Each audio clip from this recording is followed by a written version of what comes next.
यस्य सर्वे समारंभाः कामसंकल्पवर्जिताः ज्ञानाग्निदग्धकर्माणं तमाहुः पंडितं बुधाः। अर्जुन, यस्य सर्वे समारंभाः, जिस पुरुष के द्वारा संपूर्णता से आरंभ की हुई क्रिया काम संकल्प वर्जिताः क्रमशः उत्थान होते होते इतनी सूक्ष्म हो गई कि वासना और मन के संकल्प विकल्प से ऊपर उठ गई। कामना और संकल्पों का निरोध होना मन की विजेतावस्था है। अतः कर्म कोई ऐसी वस्तु है जो इस मन को कामना और संकल्प विकल्प से ऊपर उठा देता है।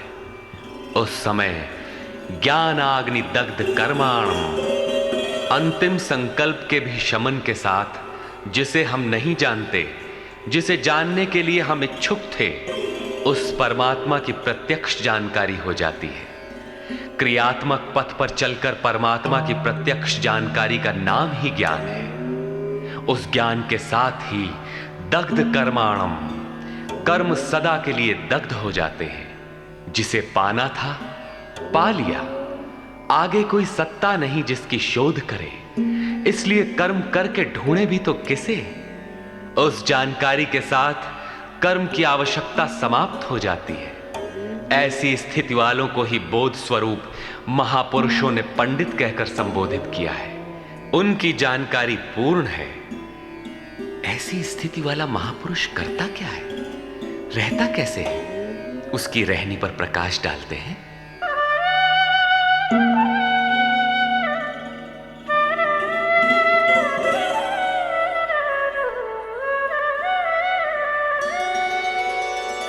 त्यक्त्वा कर्मफलासंगं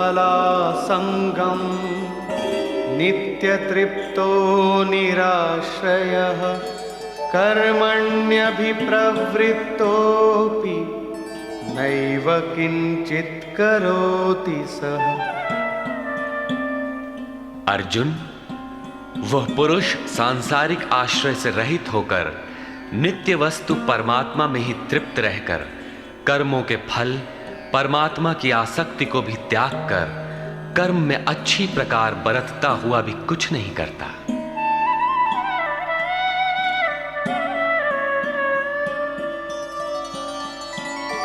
निराशीर्यत चित्तात्मा त्यक्त सर्व परिग्रहः शारीरं केवलं कर्म कुर्वन्नाप्नोति किल्बिषम्। जिसने अंतःकरण और शरीर को जीत लिया है, भोगों की संपूर्ण सामग्री जिसने त्याग दी है, ऐसे आशा रहित पुरुष का शरीर केवल कर्म करता दिखाई भर पड़ता है। वस्तुतः वो करता धरता कुछ नहीं, इसलिए पाप को प्राप्त नहीं होता। वो पूर्णत्व को प्राप्त है, इसलिए आवागमन को प्राप्त नहीं होता।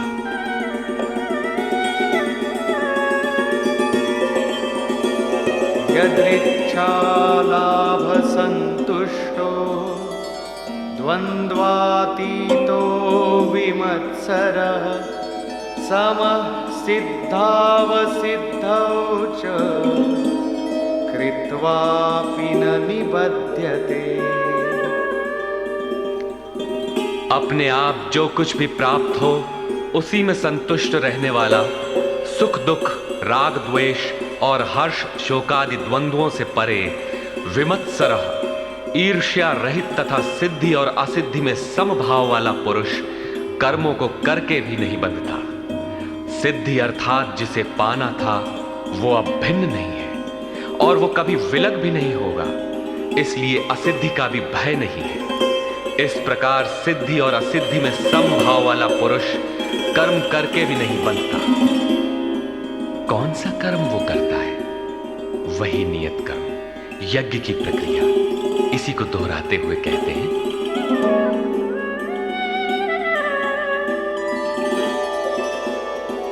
गतसंगस्य मुक्तस्य ज्ञानावस्थितचेतसः यज्ञायाचरतः कर्म समग्रं प्रविलीयते। अर्जुन, यज्ञायाचरतः कर्म, यज्ञ का आचरण ही कर्म है और साक्षात्कार का नाम ही ज्ञान है।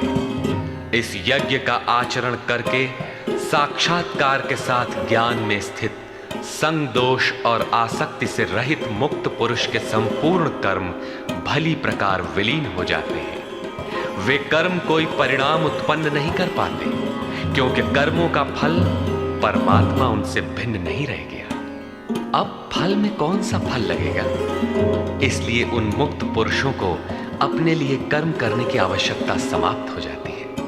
फिर भी लोक संग्रह के लिए वे कर्म करते ही हैं, और करते हुए भी वे इन कर्मों से लिप्त नहीं होते। जब करते हैं तो लिप्त क्यों नहीं होते? इस पर कहते हैं,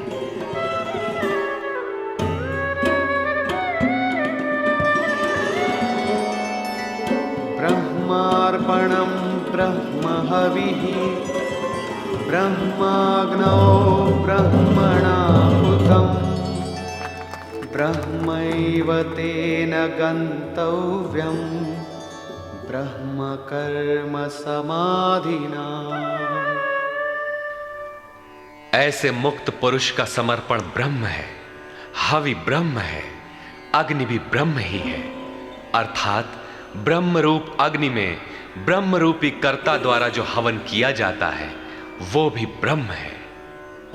ब्रह्म कर्म समाधिना, जिसके कर्म ब्रह्म का स्पर्श करके समाधिस्थ हो चुके हैं, उसमें विलय हो चुके हैं, ऐसे महापुरुष के लिए जो प्राप्त होने योग्य है वो भी ब्रह्म ही है। वो कर्ता धर्ता कुछ नहीं, केवल लोक संग्रह के लिए कर्म में बरतता है।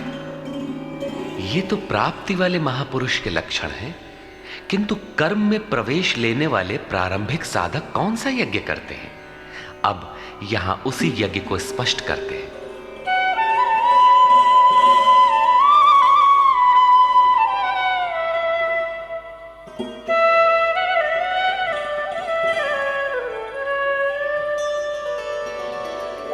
दैवमेवापरे यज्ञं योगिनः पर्युपासते ब्रह्माग्नावपरे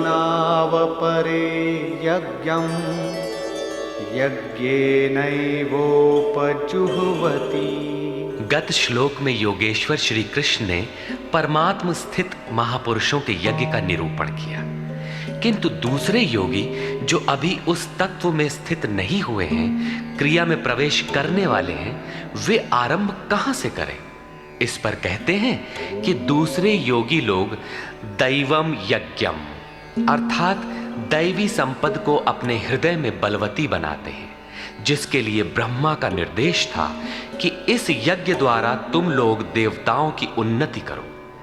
ज्यों-ज्यों हृदय देश में दैवी संपद अर्जित होगी, वही तुम्हारी प्रगति होगी और क्रमशः परस्पर उन्नति करके परम श्रेय को प्राप्त करो। दैवी संपद को हृदय देश में बलवती बनाना प्रवेशिका श्रेणी के योगियों का यज्ञ है।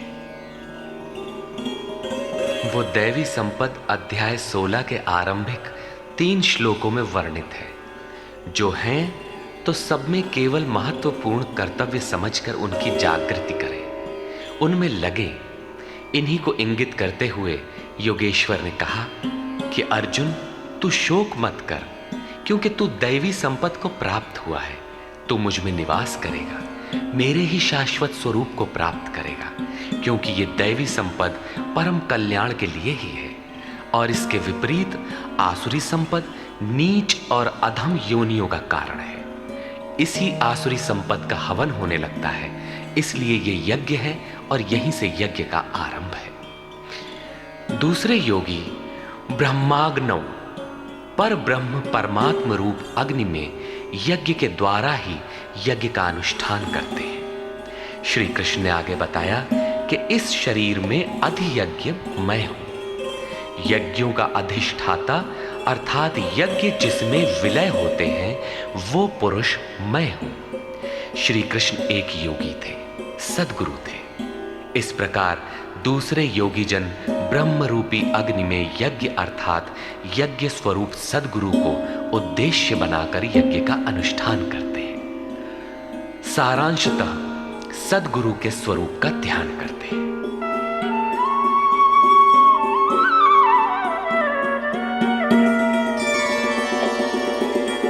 श्रोत्रादीनीन्द्रियाण्यन्ये संयमाग्निषु जुह्वति शब्दादीन् विषयानन्य इन्द्रियाग्निषु जुह्वति।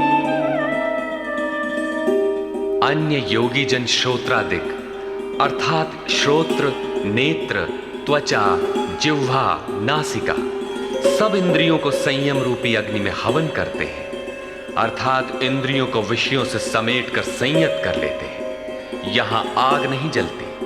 जैसे अग्नि में डालने से हर वस्तु भस्मसात हो जाती है, ठीक इसी प्रकार संयम ही एक अग्नि है जो इंद्रियों के संपूर्ण बहिर्मुखी प्रवाह को दग्ध कर देता है। दूसरे योगी लोग शब्दादिक अर्थात शब्द, स्पर्श, रूप, रस और गंध विषयों को इंद्रिय रूपी अग्नि में हवन कर देते हैं, अर्थात उनका आशय बदलकर साधना परक बना लेते हैं।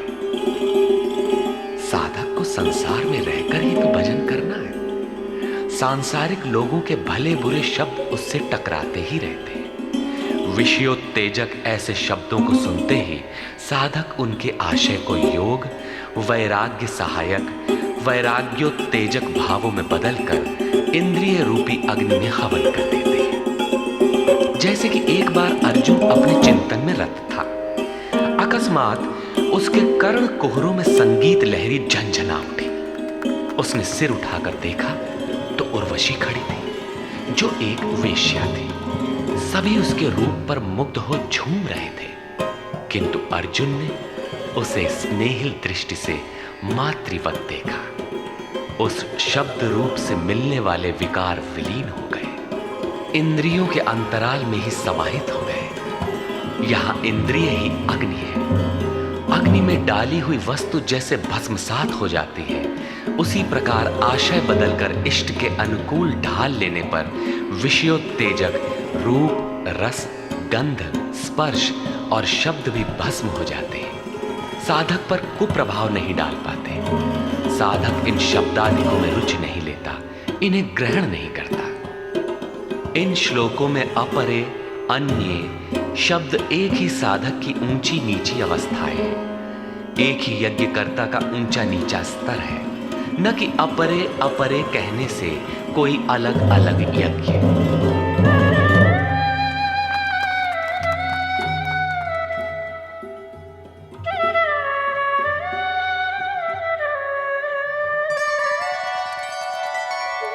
सर्वाणीन्द्रियकर्माणि प्राणकर्माणि चापरे आत्मसंयमयोगाग्नौ जुह्वति ज्ञानदीपिते।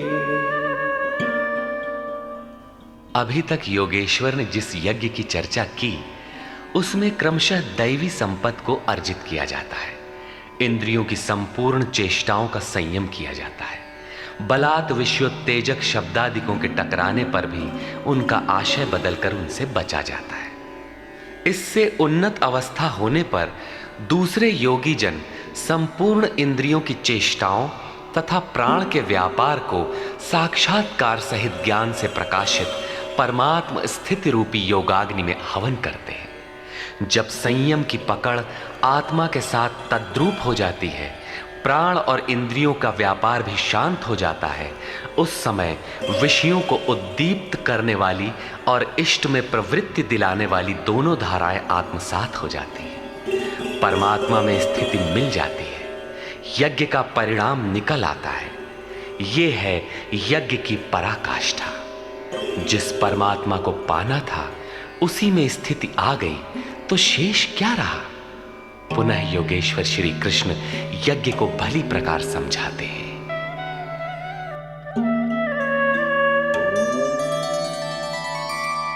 द्रव्ययज्ञानां यज्ञास्तपो यज्ञा योगयज्ञास्तथा परे स्वाध्यायज्ञानयज्ञाश्च यतयः संशितव्रता। अनेक लोग द्रव्य यज्ञ करते हैं, अर्थात आत्मपथ में महापुरुषों की सेवा में पत्र पुष्प अर्पण करते हैं।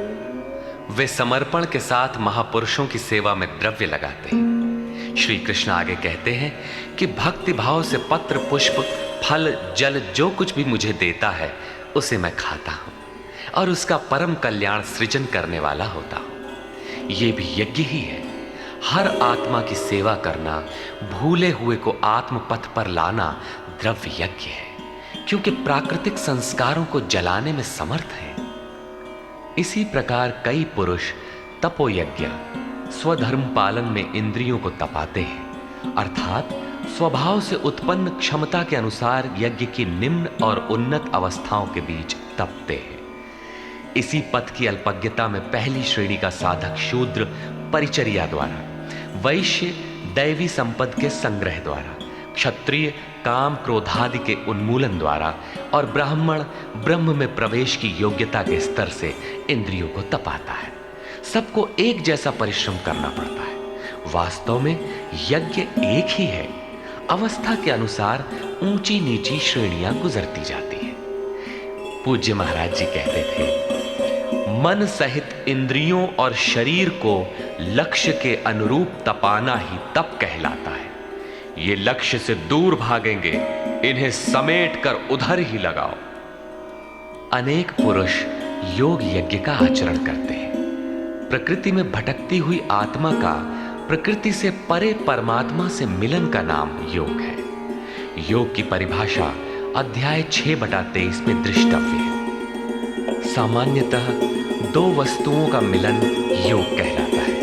कागज से कलम मिल गया, थाली और मेज मिल गए तो क्या योग हो गया? नहीं, ये तो पंचभूतों से निर्मित पदार्थ हैं, एक ही है, दो कहां? दो प्रकृति और पुरुष हैं। प्रकृति में स्थित आत्मा अपने ही शाश्वत रूप परमात्मा में प्रवेश पा जाता है तो प्रकृति पुरुष में विलीन हो जाती है। यही योग है। अतः अनेक पुरुष इस मिलन में सहायक शम दम इत्यादि नियमों का भली प्रकार आचरण करते हैं। योग यज्ञ करने वाले तथा अहिंसादि तीक्ष्ण व्रतों से युक्त यत्नशील पुरुष स्वाध्याय ज्ञान यज्ञाश्च स्वयं का अध्ययन, स्वरूप का अध्ययन करने वाले ज्ञान यज्ञ के कर्ता है। यहाँ योग के अंगों अर्थात यम नियम आसन प्राणायाम प्रत्याहार धारणा ध्यान और समाधि, इनको अहिंसादि तीक्ष्ण व्रतों से निर्दिष्ट किया गया है। अनेक लोग स्वाध्याय करते हैं। पुस्तक पढ़ना तो स्वाध्याय का आरंभिक स्तर मात्र है। विशुद्ध स्वाध्याय है स्वयं का अध्ययन, जिससे स्वस्वरूप की उपलब्धि होती है, जिसका परिणाम है ज्ञान अर्थात साक्षात्कार। यज्ञ का अगला चरण बताते हैं।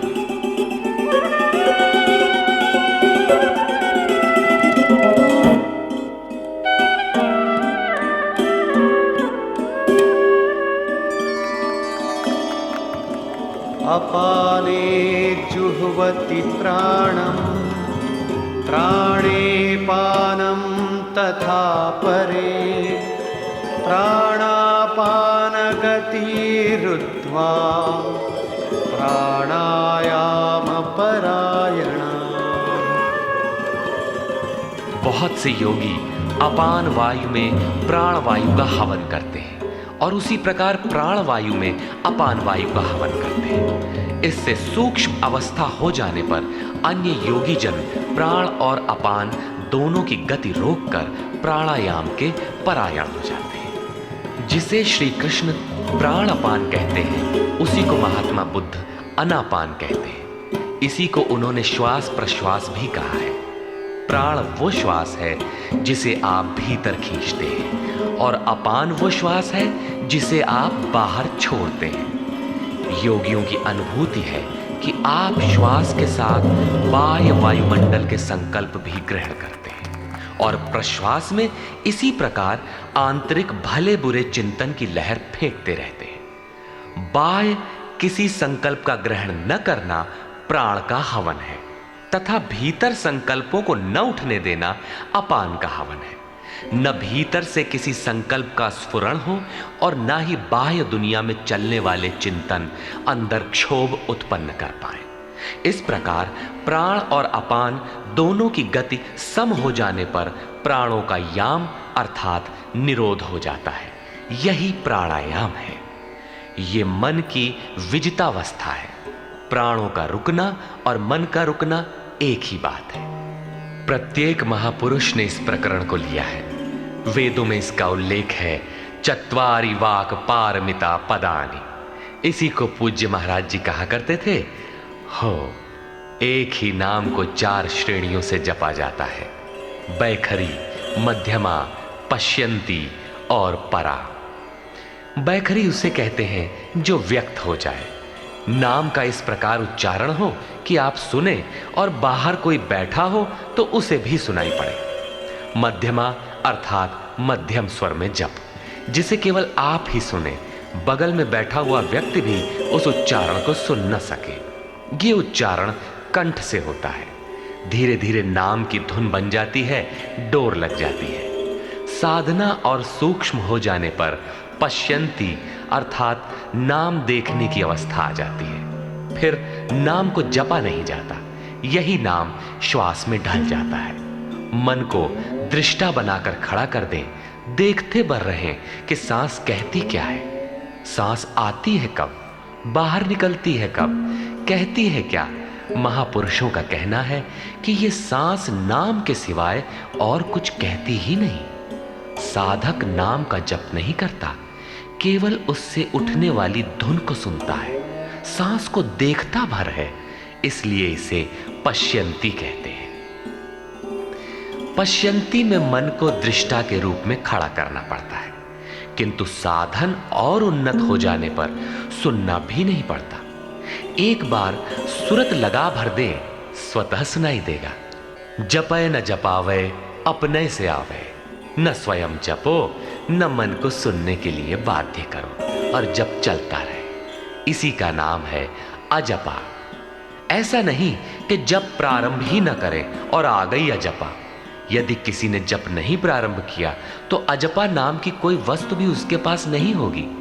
अजपा का अर्थ है हम न जपें किंतु जाप हमारा साथ न छोड़े। एक बार सूरत का कांटा लगा भर दें तो जप प्रवाहित हो जाए और अनवरत चलता रहे। इस स्वाभाविक जप का नाम है अजपा, और यही है परावाणी का जप। ये प्रकृति से परे तत्व परमात्मा में प्रवेश दिलाती है। इसके आगे वाणी में कोई परिवर्तन नहीं है। परम का दिग्दर्शन करा के उसी में विलीन हो जाती है, इसलिए इसे परा कहते हैं। मन श्वास के साथ जुड़ा है।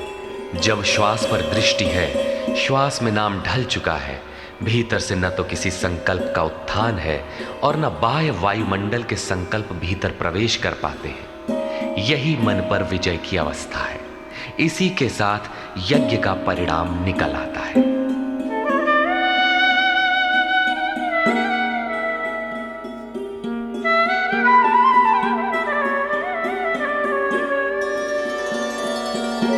अपरे नियताहारा प्राणान् प्राणेषु जुह्वति सर्वेप्येते यज्ञविदो यज्ञक्षपितकल्मषाः। दूसरे नियमित आहार करने वाले प्राण को प्राणों में ही हवन करते हैं।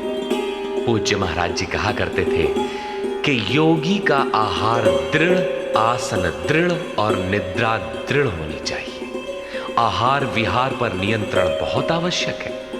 ऐसे अनेक योगी प्राण को प्राण में ही हवन कर देते हैं, अर्थात श्वास लेने पर ही ध्यान केंद्रित रखते हैं, प्रश्वास पर ध्यान नहीं देते। सांस आई तो सुना ओम, पुनः सांस आई तो ओम सुनते रहे। इस प्रकार यज्ञों द्वारा नष्ट पाप वाले ये सभी पुरुष यज्ञ के जानकार हैं। इन निर्दिष्ट विधियों में से यदि कहीं से भी करते हैं तो वे सभी यज्ञ के ज्ञाता हैं। अब यज्ञ का परिणाम बताते हैं।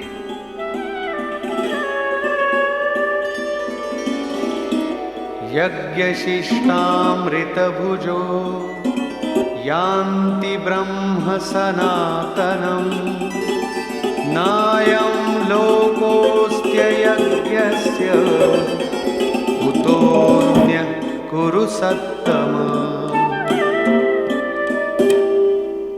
कुरुश्रेष्ठ अर्जुन, यज्ञ शिष्टामृत भुज, यज्ञ जिसकी सृष्टि करता है, जिसे अवशेष छोड़ता है, वो है अमृत। उसकी प्रत्यक्ष जानकारी ज्ञान है। उस ज्ञानामृत को भोगने अर्थात प्राप्त करने वाले योगी जन यान्ति ब्रह्म सनातनम, शाश्वत सनातन पर ब्रह्म को प्राप्त होते हैं। यज्ञ कोई ऐसी वस्तु है जो पूर्ण होते ही सनातन पर ब्रह्म में प्रवेश दिला देती है। यज्ञ न करें तो आपत्ति क्या है? श्री कृष्ण कहते हैं कि यज्ञ रहित पुरुष को पुनः ये मनुष्य लोक अर्थात मानव शरीर भी सुलभ नहीं होता, फिर अन्य लोग कैसे सुखदायी होंगे? उसके लिए तो तिर्यक योनियां सुरक्षित है, इससे अधिक कुछ नहीं। अतः यज्ञ करना मनुष्य मात्र के लिए नितांत आवश्यक है।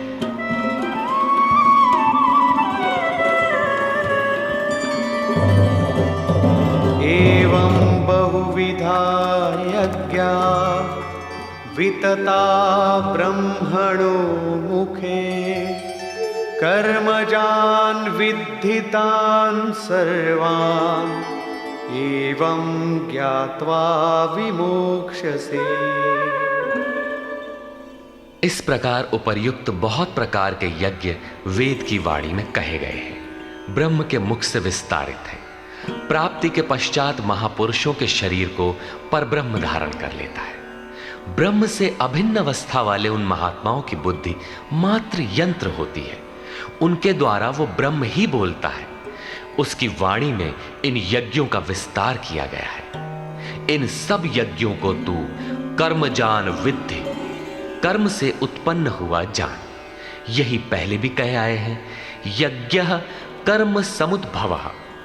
उन्हें इस प्रकार क्रियात्मक चलकर जान लेने पर, जैसा अभी बताया था, यज्ञ करके जिनका पाप नष्ट हो चुका हो वही यज्ञ के यथार्थ ज्ञाता है। अतः अर्जुन, तू विमोक्ष्य से संसार बंधन से पूर्णतः छूट जाएगा। यहां योगेश्वर ने कर्म को स्पष्ट कर दिया। वो हरकत कर्म है जिससे उपर्युक्त यज्ञ पूर्ण होते हैं। अब यदि दैवी संपत्ति का अर्जन, सद्गुरु का ध्यान, इंद्रियों का संयम, श्वास का प्रश्वास में हवन, प्रश्वास का श्वास में हवन, प्राण अपान की गति का निरोध खेती करने से होता हो, व्यापार नौकरी या राजनीति करने से होता हो, तो आप करिए। यज्ञ तो ऐसी क्रिया है जो पूर्ण होते ही तत्क्षण परब्रह्म में प्रवेश दिला देती है। बाह्य किसी भी कार्य से आप तत्क्षण ब्रह्म में प्रवेश पा जाते हो तो कीजिए। वस्तुतः ये सब के सब यज्ञ चिंतन की अंतःक्रियाएं हैं, आराधना का चित्रण है जिससे आराध्य देव विदित होता है। यज्ञ उस आराध्य तक की दूरी तय करने की निर्धारित प्रक्रिया विशेष है।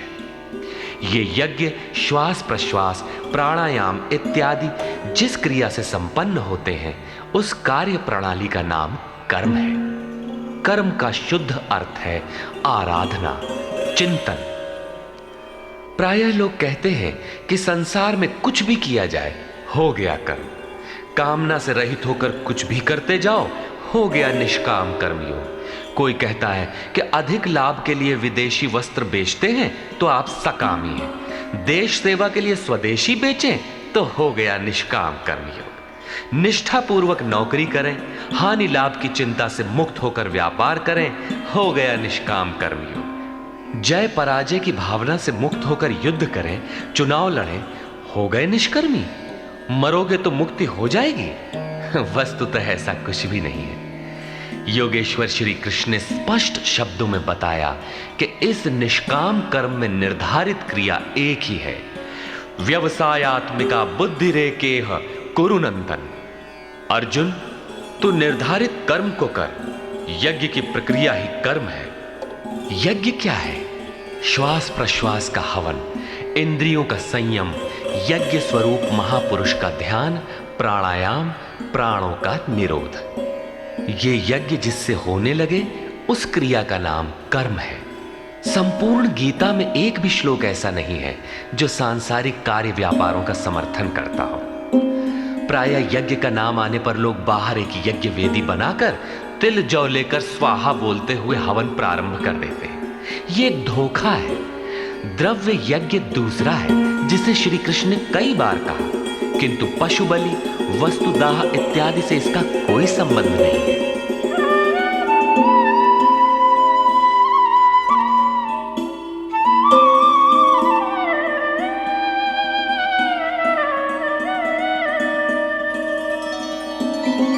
श्रेयान् द्रव्यमयाद् यज्ञात् ज्ञानयज्ञः परन्तप सर्वं कर्माखिलं पार्थ ज्ञाने परिसमाप्यते।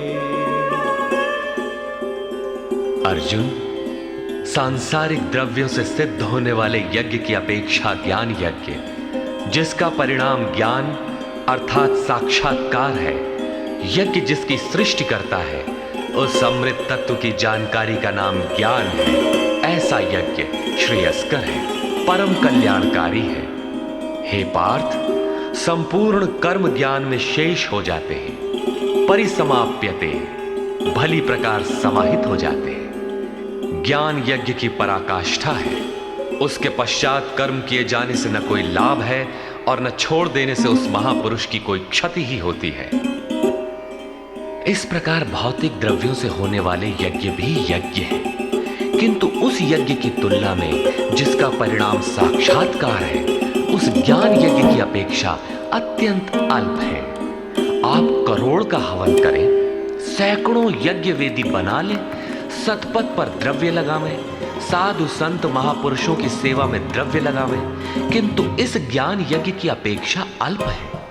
वस्तुतः यज्ञ श्वास प्रश्वास का है, इंद्रियों के संयम का है, मन के निरोध का है, जैसा श्री कृष्ण अभी बता आए। इस यज्ञ को प्राप्त कहां किया जाए, उसकी विधि कहां से सीखें? यथा तद्विद्धि प्रणिपातेन परिप्रश्नेन सेवया उपदेक्षन्ति ते ज्ञानं ज्ञानिनस्तत्त्वदर्शिनः।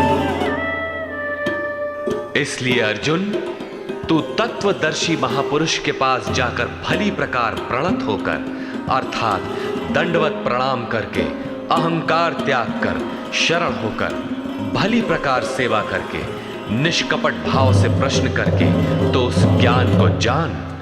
वे तत्व को जानने वाले ज्ञानी जन तेरे लिए उस ज्ञान का उपदेश करेंगे, साधना पथ पर चलाएंगे। समर्पित भाव से सेवा करने के उपरांत ही इस ज्ञान को सीखने की क्षमता आती है। तत्वदर्शी महापुरुष परम तत्व परमात्मा का प्रत्यक्ष दिग्दर्शन करने वाले हैं।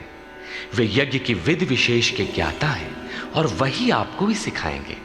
यदि अन्य यज्ञ होता तो ज्ञानी तत्वदर्शी की क्या आवश्यकता थी? स्वयं भगवान के सामने ही तो अर्जुन खड़ा था। भगवान उसे तत्वदर्शी के पास क्यों भेजते हैं? वस्तुतः श्री कृष्ण एक योगी थे। उनका आशय है कि आज तो अनुरागी अर्जुन मेरे समक्ष उपस्थित है, भविष्य में अनुरागियों को कहीं भ्रम ना हो जाए कि श्री कृष्ण तो चले गए, अब किसकी शरण जाए। इसलिए उन्होंने स्पष्ट किया कि तत्वदर्शी के पास जाओ, वे ज्ञानी जन तुझे उपदेश देंगे और यज्ञात्वा न पुनर्मोहम् एवं यास्यसि पाण्डव येन भूतान्यशेषेण द्रक्ष्यस्यात्मन्यथो मयि।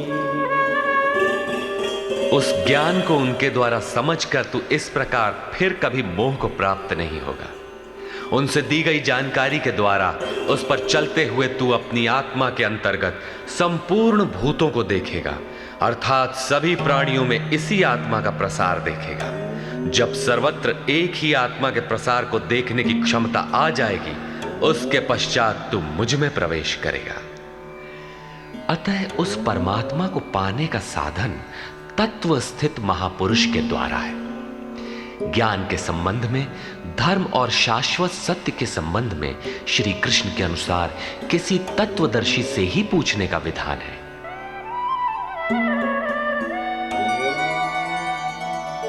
अपि चेदसि पापेभ्यः सर्वेभ्यः पापकृत्तमः सर्वं ज्ञानप्लवेनैव वृजिनं संतरिष्यसि। यदि तू सब पापियों से भी अधिक पाप करने वाला है, तब भी ज्ञान रूपी नौका द्वारा सभी पापों से निसंदेह भली प्रकार तर जाएगा। इसका आशय आप ये न लगा ले कि अधिक से अधिक पाप करके कभी भी तर जाएंगे। श्री कृष्ण का आशय मात्र यही है कि कहीं आप भ्रम में न रहे कि हम तो बड़े पापी हैं, हमसे पार नहीं लगेगा। ऐसी कोई गुंजाइश न निकाल ले। इसलिए श्री कृष्ण प्रोत्साहन और आश्वासन देते हैं कि सब पापियों के पापों के समूह से भी अधिक पाप करने वाला हो, फिर भी तत्वदर्शियों से प्राप्त ज्ञान रूपी नौका द्वारा तू निसंदेह संपूर्ण पापों को अच्छी प्रकार पार कर जाएगा। किस प्रकार?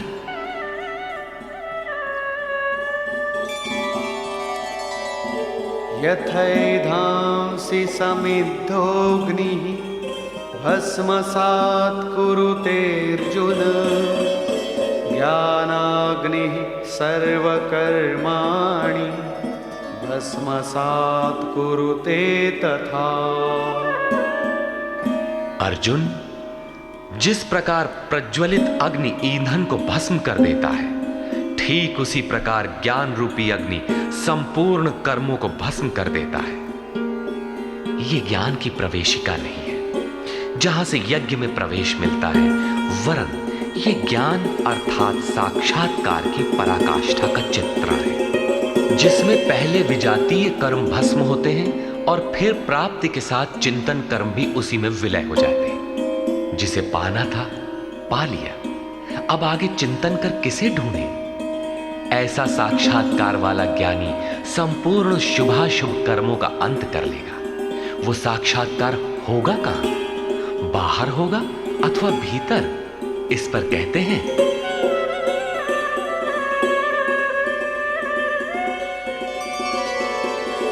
नहि ज्ञानेन सदृशं पवित्रमिह विद्यते तत्स्वयं योग संसिद्धः कालेनात्मनि विन्दति। इस संसार में ज्ञान के समान पवित्र करने वाला निसंदेह कुछ भी नहीं है।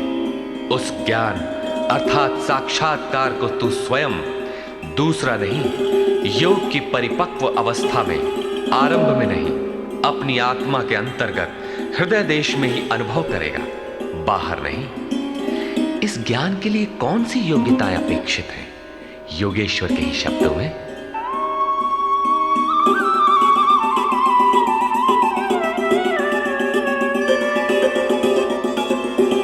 श्रद्धावान् लभते ज्ञानं तत्परः संयतेन्द्रियः ज्ञानं लब्ध्वा परां शान्तिम् अचिरेणाधिगच्छति।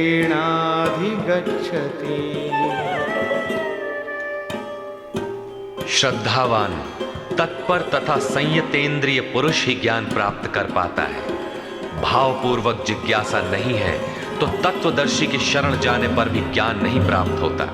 केवल श्रद्धा ही पर्याप्त नहीं है, श्रद्धावान शिथिल प्रयत्न भी हो सकता है। अतः महापुरुष द्वारा निर्दिष्ट पथ पर तत्परता से अग्रसर होने की लगन आवश्यक है। इसके साथ ही संपूर्ण इंद्रियों का संयम अनिवार्य है। जो वासनाओं से विरत नहीं है उसके लिए साक्षात्कार अर्थात ज्ञान की प्राप्ति कठिन है। केवल श्रद्धावान आचरणरत संयतेंद्रिय पुरुष ही ज्ञान प्राप्त करता है। ज्ञान को प्राप्त कर वो तत्क्षण परम शांति को प्राप्त हो जाता है, जिसके पश्चात कुछ भी पाना शेष नहीं रहता। और जहां श्रद्धा नहीं है, अज्ञश्चा श्रद्धानश्च संशयात्मा विनश्यति नायं लोकोऽस्ति न परो न सुखं संशयात्मनः। अज्ञानी जो यज्ञ के विधि विशेष से अनभिज्ञ है एवं श्रद्धा रहित तथा संशय युक्त पुरुष इस परमार्थ पथ से भ्रष्ट हो जाता है। उनमें भी संशय युक्त पुरुष के लिए न तो सुख है, न पुनः मनुष्य शरीर है और न परमात्मा ही। अतः तत्वदर्शी महापुरुष के पास जाकर इस पथ के संशयों का निवारण कर लेना चाहिए, अन्यथा वे वस्तु का परिचय कभी नहीं पाएंगे। फिर पाता कौन है? योग संन्यस्त कर्माणं ज्ञान संचिन्न संशयम् आत्मवन्तं न कर्माणि निबध्नन्ति धनंजय। जिसके कर्म योग द्वारा भगवान में समाहित हो चुके हैं, जिसका संपूर्ण संशय परमात्मा की प्रत्यक्ष जानकारी द्वारा नष्ट हो गया है। परमात्मा से संयुक्त ऐसे पुरुष को कर्म नहीं बांधते। योग के द्वारा ही कर्मों का शमन होगा, ज्ञान से ही संशय नष्ट होगा। इसीलिए श्री कृष्ण कहते हैं,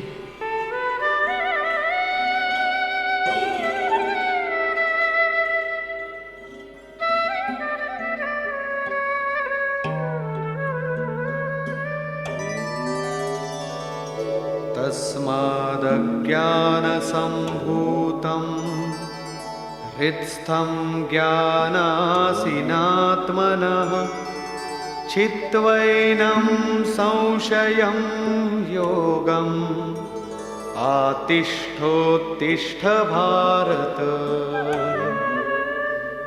इसलिए भरतवंशी अर्जुन, तू योग में स्थित हो और अज्ञान से उत्पन्न हुए हृदय में स्थित अपने संशय को ज्ञान रूपी तलवार से काट युद्ध के लिए खड़ा हो। जब साक्षात्कार में बाधक संशय शत्रु मन के भीतर है तो बाहर कोई किसी से क्यों लड़ेगा? वस्तुतः जब आप चिंतन पथ पर अग्रसर होते हैं तब संशय से उत्पन्न बाह्य प्रवृत्तियां बाधा के रूप में स्वाभाविक हैं। ये शत्रु के रूप में भयंकर आक्रमण करती हैं। संयम के साथ यज्ञ की विधि विशेष का आचरण करते हुए इन विकारों का पार पाना ही युद्ध है, जिसका परिणाम परम शांति है। यही अंतिम विजय है, जिसके पीछे हार नहीं है। निष्कर्ष, योगेश्वर श्री कृष्ण ने बताया कि अव्यक्त, अविनाशी, अजन्मा और संपूर्ण भूतों में प्रवाहित होने पर भी आत्म माया योग प्रक्रिया द्वारा अपनी त्रिगुणमयी प्रकृति को वश में करके मैं प्रकट होता हूं। प्रकट होकर करते क्या है?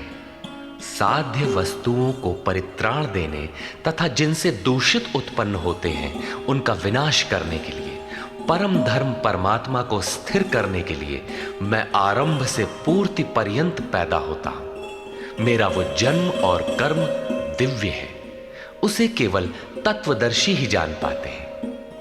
इस प्रकार उन्होंने भगवान के आविर्भाव की विधि बताया कि वो किसी अनुरागी के हृदय में होता है, बाहर कदापि नहीं। श्री कृष्ण ने बताया कि मुझे कर्म नहीं बांधते और इस स्तर से जो मानता है उसे भी कर्म नहीं बांधता। योगेश्वर ने स्पष्ट किया कि वो ज्ञान तू स्वयं आचरण करके पाएगा, दूसरे के आचरण से तुझे नहीं मिलेगा। वो भी योग की सिद्धि के काल में प्राप्त होगा, प्रारंभ में नहीं। वो ज्ञान अर्थात साक्षात्कार हृदय देश में होगा, बाहर नहीं। श्रद्धालु, तत्पर एवं संयतेंद्रिय, संशय रहित पुरुष ही से प्राप्त करता है। अतः हृदय में स्थित अपने संशय को वैराग्य की तलवार से काट। ये हृदय देश की लड़ाई है, बाह्य युद्ध से गीतोक्त युद्ध का कोई प्रयोजन नहीं है। इस अध्याय में योगेश्वर श्री कृष्ण ने मुख्य रूप से यज्ञ का स्वरूप स्पष्ट किया और बताया कि यज्ञ जिससे पूरा होता है उसे करने अर्थात कार्य प्रणाली का नाम कर्म है। अतः ओम तत्सदिति श्रीमद् भगवद गीता सूपनिषत्सु ब्रह्म विद्यायाम योग शास्त्रे श्री कृष्णा अर्जुन संवादे यज्ञ कर्म स्पष्टीकरण नाम चतुर्थो अध्यायः। हरि ओम तत्सत्।